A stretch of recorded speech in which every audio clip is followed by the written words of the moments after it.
All right, so big news coming out of yesterday. Bill Morneau resigns as both the finance minister and as an MP, I believe, as well. So he's out.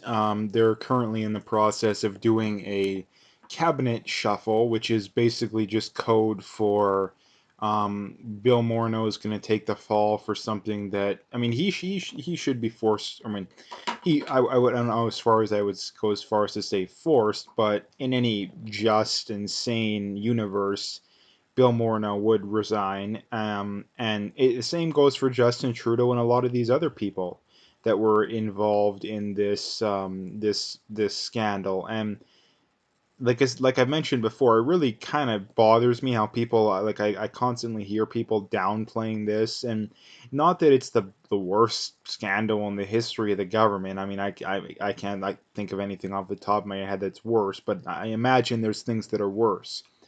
But the point being is that like people were completely and utterly up in I'm just using this as an example when Mike Duffy embezzled what was it like 80 grand from the taxpayers, like, and this was this massive scandal and all this kind of stuff, and the mainstream media talked about it ad nauseum. But we're talking about hundreds of millions of dollars here, like 80,000 versus hundreds of millions of dollars. So again, this is something that should be talked about. And again, this is coming from the same people that think the whole virus situation is this big deal. Like, I'm so tired of hearing about this whole we thing. But yeah, let's talk more about the virus with a 0.1% death rate. Like, yeah, that's what we really need to be worried about. So again, that's the first thing I wanted to point out. But the big point of coming out of this is that it's just a complete distraction from the fact that Justin Trudeau should be resigning as well. I mean, obviously, Candice Bergen here points that out, but Justin Trudeau is the one that headed this up to at least to some degree. He had to have been in favor of this. I mean, we know he was involved. It is a clear and obvious conflict of interest. I mean, it couldn't be a more obvious example of a conflict of interest. I mean, his mom had literally received what $500,000 at least between being paid and between bills and between the car she got, and then his brother got, I think, a pretty decent chunk too. So it's a clear and obvious conflict of interest. And the other point being is that this whole thing could have been done for a lot cheaper. I believe, I mean, it was 912 million, and if you added up like the maximum amount of money that could have been spent on this, I think it was like 500 million, which means what's going to happen with the other 412? Like, again, like, and the last thing I wanted to point out here is this again. It's just this is why political tension. One of the reasons why political tensions are so high is that you have the left. I mean, if you're from Alberta and you follow these leftist social media pages and these leftist people, all they ever complain about is Jason Kenney and the corruption and all this kind of stuff that they complain about. But yet they could care less when it happens in this scenario. And again, like I always point out, they'll point out the same thing. Oh, you guys don't care about. No, no, we do care about Jason Kenney blowing money on stupid stuff as well.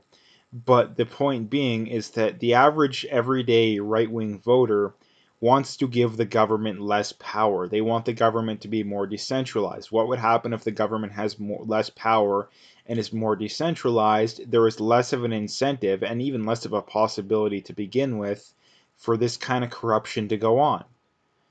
The left solution is to give the government more power. Now, again, they want to give the government more power, assuming it's them in power, right? Like, obviously, they don't want to give Kenny or Trump or one of these kind of guys more power. I mean, actually, to be fair, they actually do in some scenarios, but that's a different topic. But again, the point being is that their solution is, oh, let's just give the government more power. Again, which is only going to make the problem worse because we've literally had, like, I don't know, thousands of years of examples of this kind of stuff not working out when individuals have too much unchecked power. It almost always ends badly.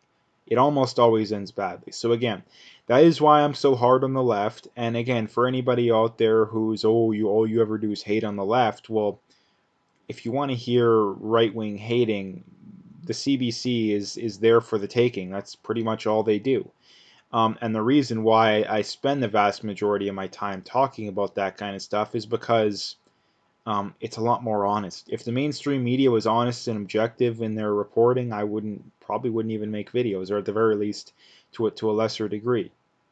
But the point being is that the right receives incredible amounts of criticism, a lot of it completely pointless and with no reason, rhyme or reason, and the left receives literally none. Like again, the Mike Duffy thing with the whatever there was, the 80 or 90 grand that he took from the taxpayers was this huge story, but again, hundreds of millions of dollars is, oh, that's that. Why would we care about that? Again, it's just sheer bias. It's just sheer bias.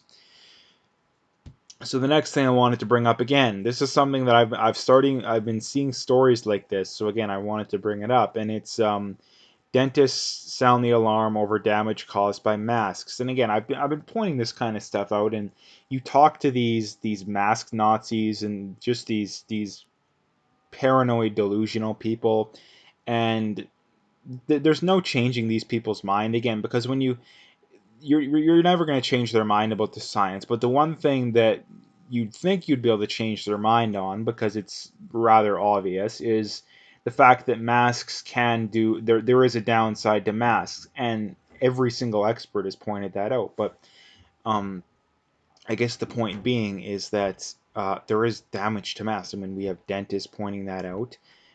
If you are constantly wearing a mask, your oxygen supply is going to be diminished, or you're going to have to work harder to get the same amount. And again, there's literally people that have made videos proving that. So anybody saying, "Oh no, that's not true," yes, it is true. There's literally people that have made videos about that proving it.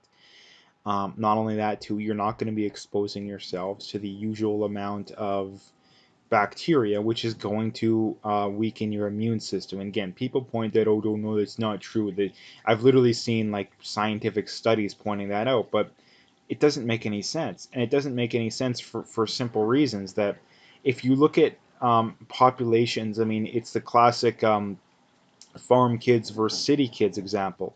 Farm kids have stronger immune systems. Why? Because they expose themselves to more bacteria and they gain immunity. It's the other example would be is why were the natives so susceptible to certain things that the European population wasn't? Well, why? Because the natives had no immunity to it and the Europeans did. Again, so arguing that masks don't weaken your immune system, you're literally contradicting that entire thing that's been settled for like 100 years that no one's questioning. Again, so either that something else caused that for the natives, or it was because they didn't have any immunity to it, and we know that doesn't have any immunity to it. That's why vaccines work. Again, to argue that masks don't have negative effects is literally arguing against vaccines too, because the whole point of a vaccine is they inject you with a little bit of the virus. It has other stuff in it to build to trigger an immune response, and you build up immunity to it. That's the whole point of a vaccine, at least in a nutshell.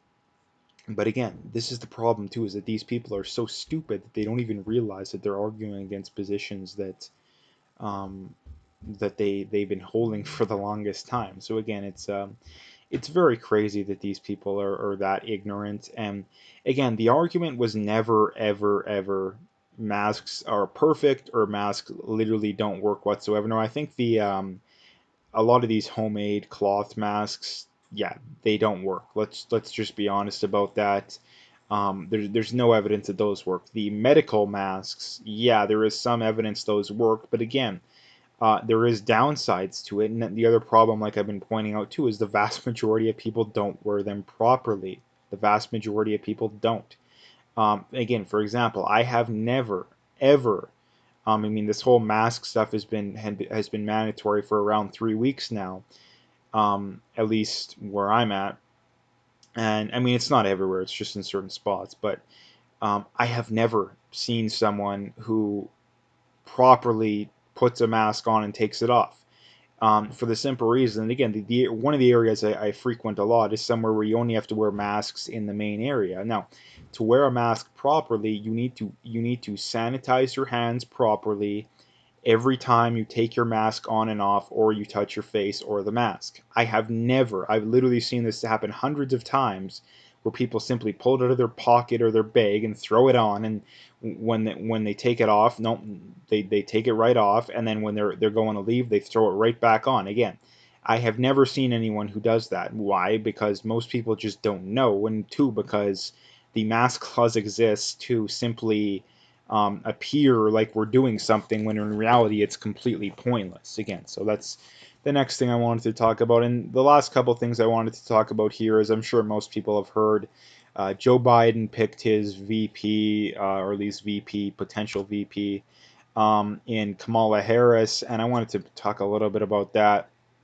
Um, and Ben Shapiro points out here, Joe Biden just picked a woman who called him a racist, who hung out with segregationists, and who said she believed his sexual harassment accusers. Now, again, the main point of this being is that the left has no principles whatsoever. They have no principles whatsoever.